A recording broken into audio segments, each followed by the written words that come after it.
তোমার ব্যাগ গুছিয়ে দিচ্ছি। হ্যাঁ গুছাও গুছাও। তুমি 10 দিনের জন্য ব্যবসার কাজে বাইরে যাচ্ছ তো? হ্যাঁ। সেই ফাঁকে আমি একটু বাপের বাড়ি ঘুরে আসি। কেন? তুমি বাইরে ব্যবসার কাজে বাইরে যাচ্ছ, সেটা মা বাবাকে দেখে আসি। তুমি পাগল আছো নাকি বলো তো? আরে বাবার শরীরটা ভালো না। বুঝলাম তোমার বাবার শরীরটা ভালো না, আমি থাকছি না ঘরে। আমার বৃদ্ধ মা বাবা যে শরীর খারাপে পড়ে রয়েছে, তাকে কে দেখবে? তুমি যে চলে যাচ্ছ, তোমার বাবাকে দেখার জন্য তো তোমার বাড়িতে আরো লোক আছে, আছে তো? আছে, তারা তো দেখতে পারবে। তাহলে আমি যে চলে যাচ্ছি, যে ঘরটা পুরো ফাঁকা, মা বাবা কি করে থাকবে? যেটা বলছি শুনতে পাচ্ছ?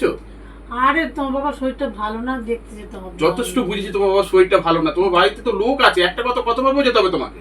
আমার বাবাকে কে দেখবে? আমি থাকছি না ঘরে। আর এখান তো যদি তোমার বাবা তো সেরকম একটা শরীর খারাপ অসুবিধা থাকে, তুমি কিছু টাকা পাঠিয়ে দাও, আমার আলমারিতে টাকা রাখা আছে, টাকা পাঠিয়ে দাও। সবসময় টাকা টাকা করো না, টাকা দিয়ে সব হয় না। বাবা টাকা দিয়ে সব না, এখন কি করা যাবে? আমি থাকছি না ঘরে, তুমি থাকবে, বাপের বাড়ি চলে যেতে। এত বাপের বাড়ি যাওয়া কি আছে বলো তো তোমার?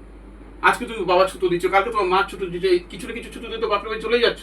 টাকা দিয়ে সব হয়? টাকা পাঠিয়ে দিলে হয়ে গেল?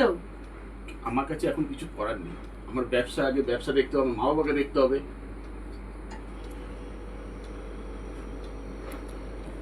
যাও যাও, কোথায় যাবো? জামা প্যান্ট ঢোকাও আর রেডি করে দাও, সব রেডি করো। আমি তুমি তো কোনো সময় জিজ্ঞেস করো না কি গো তোমার মা বাবা কেমন আছে, জিজ্ঞেস করো?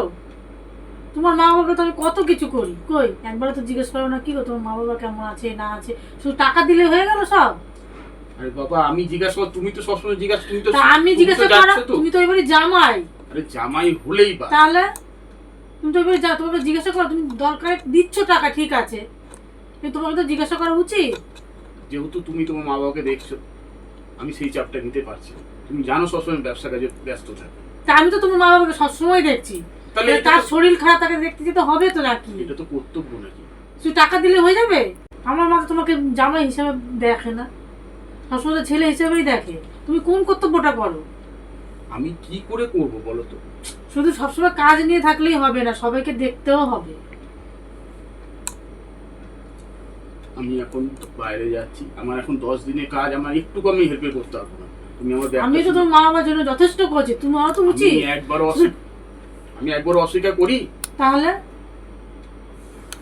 তার শরীর খারাপ, তাকে তো আমাকে যেতেই হবে দেখতে, তুমি তা বলছো না এখন যাবো না। আর আমি একটু 10 দিন আমার কাজটা সেরে আসি, সেরে আসলে আমি আর তুমি মিলে তোমার মা বাবাকে দেখতে যাবো। এই যে এটা যেতে আমি আনন্দ পেলাম কত। হ্যাঁ। তাহলে এই কথাটা বলার জন্য শুধু পয়সা দিলেই সব হয় না। আমার মাইন্ড ঠিক থাকে না, আমি আমার ব্যবসার জন্য আমি আর কিছু চিনি না, এমন একটা জায়গায় এসে গেছি। যাও, তুমি যা করার সব গুছিয়ে রাখো, আর তুমি কিন্তু চলে যেও না, বোঝা গেল? আচ্ছা, ওই ব্যাগ গুছিয়ে দিয়েছি। বাবা মার ওষুধ সব আনা আছে তো? সব আনা দেখে আছে। নিয়ে আনিয়ে নিও। হ্যাঁ আচ্ছা তাহলে আমি দেখে আসি ওনারা কি করছে। ওনারা কি করছে। আর শোনো, হ্যাঁ আমি কিন্তু 4টের সময় উঠবো। হ্যাঁ 4টের সময় উঠে, আর শোনো, যাই হোক বললাম, রাগ করো না। তোমার মা বাবা তো আমার মা বাবা, আমার একটা কর্তব্য আছে, কিন্তু আমি কাজে খেতে কর্তব্যগুলো ভুলে যাই।